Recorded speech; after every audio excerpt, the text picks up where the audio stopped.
নমস্কার বন্ধুরা, আমার নতুন একটি ভিডিওতে জানাই অনেক স্বাগত, অনেক ভালোবাসা। আশা করছি সবাই খুব ভালো আছো, যারা যারা আমার আজকের ব্লগটা দেখছো। আর আমরাও বাড়িতে সবাই ভালো আছি, শারীরিক দিক দিয়ে সবাই মোটামুটি ঠিকঠাক আছি। আর এখন তো বর্ষাকাল চলছে, প্রচুর পরিমাণে বৃষ্টি হচ্ছে। সকালে প্রচুর বৃষ্টি হয়েছে আজকে, তারপর বৃষ্টিটা কমে গিয়েছে। এখন একদম মানে ঝরঝরে রোদ উঠেছে। আর রোদ উঠেছে বলে কত জামা কাপড় রোদে দিয়েছি, দেখো এগুলো সব ধুয়ে দিয়েছি।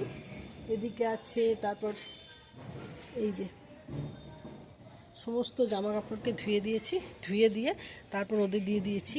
আর বাড়ির সমস্ত বাসি কাজ করে নিয়ে মেয়েকে স্কুল পাঠিয়ে তারপর আমি ভিডিও করতে এলাম। মেয়েকে আলাদা করে আর কি কিছুটা রান্না করে দিয়েছি, আর নিচে গিয়ে এখন মানে বাকি যে আমাদের রান্না সেগুলো বসিয়েছি। আর আজকে দেখা অনেক দিন পর আমি শাড়ি পরে ব্লগ করছি। আসলে আমার যে নাইটিগুলো ছিল ঘরে পরার, তো সেই নাইটিগুলো সমস্ত মানে এবার খারাপ হতে লেগেছে। ওগুলো পরতেও খারাপ লাগে। আমি না খুব একটা জিনিস ফেলে দিতে পছন্দ করি না, মানে যতদিন চালানো যায় ততদিনই পরি। তো সেগুলো এখন একদমই আর পরা যাচ্ছে না। তো সেই জন্য ভাবলাম, অনেক দিন শাড়ি পরে ভিডিও করা হয়নি, আর শাড়ি পরাও হয় না। তো সেই জন্য শাড়িগুলো কী করব, তাই আজকে শাড়ি পরে ভিডিও করছি। এই শাড়িটা ভীষণ সুন্দর একটা শাড়ি, নেভি ব্লু কালারের। এক বছর দুর্গাপুজোয় আমার মা আমাকে দিয়েছিল। শাড়িটা খুব সফট, মানে শাড়িটা যখন নতুন ছিল তখন ও শাড়িটার মধ্যে কোনো ওই খড়খড়ে ব্যাপারটা ছিল না। আর সেই জন্য ভাবলাম যে চলো আজকে একটু শাড়ি পরে ভিডিও করা যাক। মেয়ে তো স্কুল চলে গিয়েছে, আর হাজব্যান্ড এখনও স্কুল থেকে বাড়ি ফেরেনি। আর আমার হাজব্যান্ডের যেহেতু এভার মর্নিং স্কুল, আমার মেয়ে স্কুল যায় আর আমার হাজব্যান্ড তার কিছুক্ষণ পর বাড়ি ফিরে আসে। এখন যেহেতু প্রত্যেক দিনই বৃষ্টি হচ্ছে, একদম ভরপুর বর্ষাকাল, তো গাছের পাতাগুলো না দুর্দান্ত, মানে ধুলো বসতে পারছে না। তো যেটুকু ধুলো বসছে মানে বৃষ্টির জলে পুরো ধুয়ে যাচ্ছে, একদম ঝকঝকে। আর বর্ষাকাল এমনিতেই খুব রোম্যান্টিক একটা সময়। মানে সেটা ঠিক কেমন করে বলবো, যে প্রকৃতির প্রতি ভালোবাসা অটোমেটিক জন্মে যাবে চারিদিকে। মানে এত ফুল ফুটবে নতুন নতুন, মানে বৃষ্টির জল পেয়ে তো নতুন নতুন ফুল ফুটবেই। তারপর গাছের কচি কচি সবুজ পাতা সেগুলো হবে। তো অনেক দিন ধরে আমার বাগানে রেন লিলি ফুটছিল না, আমার কিন্তু খুব দুঃখ হচ্ছিল যে আমার বাগানে রেন লিলি ফুটছে না। তো তারপর দেখছি রেন লিলির বেশ কিছু কুঁড়ি এসেছে, তো সেটাই তোমাদেরকে আজকে শেয়ার করব। আমার বাগানে এমনিতে 3 রঙের রেন লিলি আছে, গোলাপি, হলুদ এবং সাদা। তো মোটামুটি মানে গোলাপিটা আমার সবথেকে বেশি প্রিয়। তো অনেক দিন ধরে ভাবছি যে রেন লিলির মধ্যে কুঁড়ি আসছে না, আসলে আমার নজরেও আসেনি। কিছুদিন বৃষ্টি হওয়ার জন্য ছাদে খুব একটা আসছিলাম না। তো আজকে যেহেতু অনেকক্ষণ ছাদে এদিক ওদিক মানে খোঁজাখুঁজি করছি, তখন দেখলাম যে রেন লিলির মধ্যে না কুঁড়ি চলে এসেছে। তো সেটা একটু তোমাদের সাথে আগে শেয়ার করি, চলো পরে আবার কথা বলছি। আমার না এই ছোট ছোট জায়গায় গাছ লাগানোর খুব নেশা। তো দেখো এখানে বেশ কিছু রেন লিলি গাছ লাগিয়েছিলাম। এটা হচ্ছে পিঙ্ক কালার, তো এর মধ্যেও দেখছি এখানে কুঁড়ি চলে এসেছে। কালকে সকালে মনে হচ্ছে এগুলো ফুটবে, আর এটা যদি কাল সকালে ফোটে তাহলে তোমাদের সাথে অবশ্যই শেয়ার করব। আর এদিকে দেখো এই দুটো কিন্তু হলুদ, আর ওই পিছনেরটাও আমার যতদূর মনে পড়ছে পিছনেরটা, হ্যাঁ পিছনেরটাও পিঙ্ক কালার। এই দেখো, চলো এইদিকে নিয়ে যাই, এইদিকে নিয়ে গিয়ে দেখাই তোমাদের। এই দেখো এখানে রয়েছে পর্তুলিকা, আর এই যে একটা পিঙ্ক কালারের রেন লিলি ফুটেছে, এবছরের প্রথম রেন লিলি। এখানে আরও কুড়ি রয়েছে, আরও কুড়ি আসবে। তো সবে কুড়ি আসা শুরু হলো, এগুলোতে প্রচুর পরিমাণের কুড়ি হবে এবং প্রচুর ফুল ফুটবে, প্রত্যেক বছরই হয়। দেখো এটা কিন্তু সাদা রেন লিলি, একটি মাত্র কুড়ি এসেছে। কুড়িটা কি বোঝা যাচ্ছে? চলো একটু তোমাদের সাথে শেয়ার করি। দেখো এই যে এই একটি মাত্র কুড়ি এসেছে, এখনও মানে কুড়ি আসেনি। বেশ কিছুদিন ধরে আমি দেখছিলাম যে কুড়ি আসছিলই না, তারপর দেখছি না একটি কুড়ি এসেছে। তো যাই হোক, বিভিন্ন রং বেরঙের রেন লিলি ফুটবে আমার ছাদ বাগানে, এটা তো একটা সব থেকে আনন্দের ব্যাপার আমার কাছে। তো এগুলোতেই মনের তৃপ্তি। এই গাছটাকে বলা হয় কাঁটা জবার গাছ। এই গাছটা কিন্তু মানে কাঁটা কাঁটা হয় পুরো বডিটা, আর লাল লাল ফুল হয় ভেলভেটের মতো। তো গাছটার পাতাটা অসাধারণ কালার, ঠিক আছে। আর এদিকে দেখো আকাশে মেঘ, কিন্তু ছাদে কী পরিমাণে রোদ। বৃষ্টি আবার আসবে, মানে একবার মেঘ একবার রোদ এরকমই হচ্ছে। তো এই রোদটা বেশ অনেকক্ষণ দিয়েছে, ভিজে ছাদটা পুরো শুকিয়ে গেল, আবার মনে হচ্ছে বৃষ্টি আসবে। আর ওই যে জামা কাপড়গুলো সমস্ত মানে মিলে দিয়েছি, বেশ কিছুটা শুকিয়েও গিয়েছে, রোদের এত তেজ বেশ কিছু শুকিয়ে গিয়েছে। তো সেগুলোকে আবার নিচে নিয়ে যাব। এই হচ্ছে আমার বর্ষার ছাদ বাগান। এখন ফুলের সংখ্যা কম, আর এবার ঠিক করেছি ফুলের থেকে সবজি চাষ একটু বেশি করব। জানি না কত দূর কী করতে পারবো, তবে চেষ্টা করব। আমার এই আঙুর গাছটার অবস্থা খুবই খারাপ, গাছটা মনে হচ্ছে রিপোর্টও করতে হবে। আর দেখো গাছের পাতাগুলো না কোনো কিছুতে খেয়ে নিচ্ছে, মানে কোনো পোকাতে খেয়ে নিচ্ছে, আমি ঠিক ধরতে পারছি না কোন পোকাতে খেয়ে ফেলছে, কিন্তু ম্যাক্সিমাম পাতাগুলো খেয়ে ফেলছে। গাছটা বড় হচ্ছে, নতুন নতুন পাতাও ছাড়ছে, কিন্তু পুরনো পাতাগুলো কোনো একটা পোকাতে খেয়ে নিচ্ছে। এই যে দেখো পাতার রঙগুলো কি সুন্দর। আর এখানে একখানা প্রজাপতি অনেকক্ষণ ধরে উঠছে আমার চোখের সামনে, তো আমি এটাকে ক্যামেরাবন্দি করার চেষ্টা করছি, তো বারবার উড়ে পালিয়ে যাচ্ছে। একদম চুপি চুপি পিছনে এসে এটার ক্যামেরাবন্দি করছি, ওই দেখো কোথায় গিয়ে লুকিয়ে পড়ছে। এই যে এই যে দেখো পালিয়ে যাচ্ছে লুকিয়ে লুকিয়ে। আর এই যে গাছের পাতার রং দেখো, এই রং দেখলে কে না প্রেমে পড়বে বলো। একদম কচি কচি সবুজ, সমস্ত ধুলোবালি ধুয়ে সাফ হয়ে গিয়েছে, একদম ঝকঝকে। আর এখানে সেখানে প্রচুর পরিমাণে ফুল ফুটছে, এই নয়নতারাগুলো তো বেশি ফোটে। আর এখানে একটা ছোট্ট রেন লিলির গাছ কবে হয়েছিল, তো সেখানের মধ্যেও একটা কুড়ি চলে এসেছে। গত বছর তো এখানে একটা সাদা বক্সের মধ্যে, ওই থার্মোকলের বক্সগুলোর মধ্যে সিম গাছ হয়েছিল তোমরা জানো, তো সেই সিমেরই বীজ পড়ে এবছর এই যে বেডগুলো করা হয়েছে, তো সেই বেডের মধ্যে একটা সিম গাছ হয়েছে।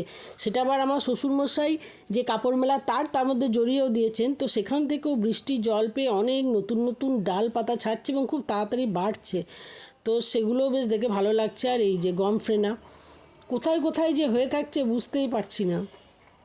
ফুল ফুটছে তখন বুঝতে পারছি যে হ্যাঁ এখানে ফুল ফুটেছে। আর এই ফুলটা দেখতেও অসাধারণ, রঙটাও খুব সুন্দর, একদম ছাদ আলো করে থাকার মতো। এই যে দেখো ফোকাস টিকছে না, তো এই যে দেখো কি সুন্দর, তাই না? নিচে চলে এসেছি বন্ধুরা, আজকের দিনে রান্না তোমাদের সাথে শেয়ার করি। দেখো এখানে হচ্ছে পেঁপে আলু পোস্ত, পেঁপের ভাগটা বেশি, আলুর ভাগটা কম। এখানে প্রেশারের মধ্যে ভাত বসিয়েছি, যেটা অলমোস্ট হয়ে গিয়েছে, ওই দেখো নিচে গ্যাস জ্বলছে, মোটামুটি হয়ে গিয়েছে ভাতটা, এবার গ্যাসটা বন্ধ করে দেব। আর এখানে রয়েছে কাঁচা মাছ, এই মাছটা ভেজে নেব, মানে মাছ ভাজা আছে আর কি আজকে। আর গরম গরম মাছ ভাজা খেতে দারুণ লাগে। আর এখানে হচ্ছে পেঁপে আলু পোস্ত করব, তো সেই পোস্তটা আমি শিলনোড়ায় বেটে নিচ্ছি।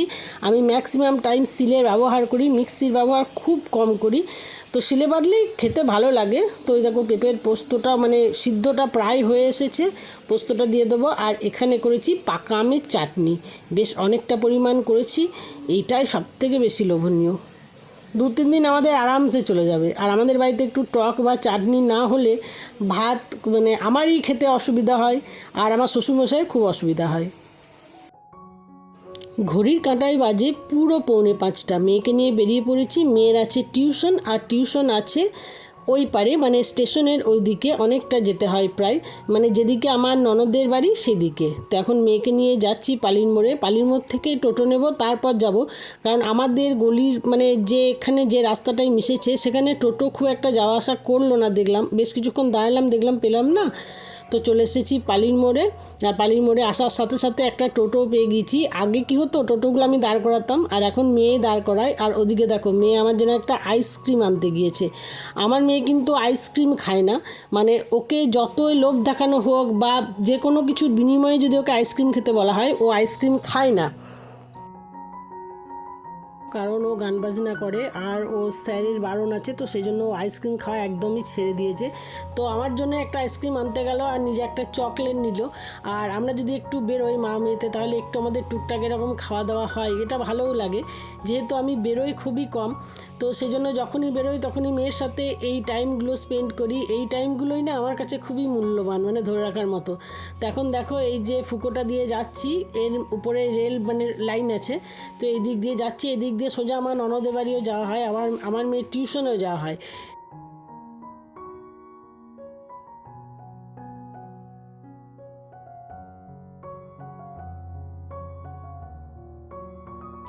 আকাশের মুখ এখন একদম ভার, যে কোনো মুহূর্তে বৃষ্টি আসবে। তো এর আগে একদিন এসেছিলাম, সেদিন কিন্তু ছাতা আনতে ভুলে গিয়েছিলাম, তো আমার ননদের বাড়ি থেকে ছাতা নিয়েছিলাম। আজকে আর সে ভুলটা হয়নি, আজকে আমরা ছাতা নিয়ে এসেছি। আর আমাদের ননদের বাড়ির এদিকে পাড়াতে বাড়িগুলো এত সুন্দর, এত ভালো লাগে দেখতে, কি বলবো। তো চলো মেয়েকে এখন নামিয়ে দেব, আর তারপর আমি আবার চলে যাব, আমি আমার ননদের বাড়ি যাব, আর মেয়েকে এখানে নামিয়ে দেবো। এখান থেকে একটুখানি রাস্তা, মেয়ে হেঁটে হেঁটে চলে যাবে।